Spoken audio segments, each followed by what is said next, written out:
O primeiro, pois, a agradecerlle a dirección da Real Academia este encontro, moi particularmente ao seu presidente, no que tivemos ocasión pois, de primeiro felicitalos porque hai pouco que foron elexidos como dirección,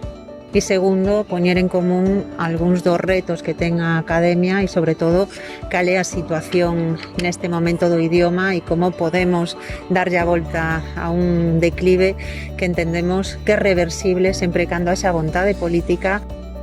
E sobre a base dun estudo científico que fixo a Real Academia que ten un enorme valor, comprobamos que un 40% dos rapaces e rapazas que acaban a ESO non teñen competencia lingüística plena en galego, sobre todo a hora de falalo. E isto significa incumplir o Estatuto de Autonomía, significa incumplir a Lei de Normalización Lingüística, que é moi clara e que di que a obriga da Administración Educativa é que os nenos e nenas acaben a etapa obrigatoria co mesmo dominio nas dúas linguas.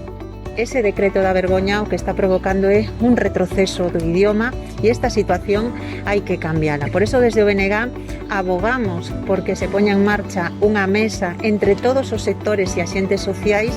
para articular unha nova política lingüística no ensino, e nós desde o BNG imos a poñer na nosa man para que o galego avance e para que avance sobre todo entre a mocidade, pois a que tamén lle quero decir que o galego é útil para todo, non? Para poder relacionarse, para xogar, para falar, para ligar, para trapear, para o reggaetón.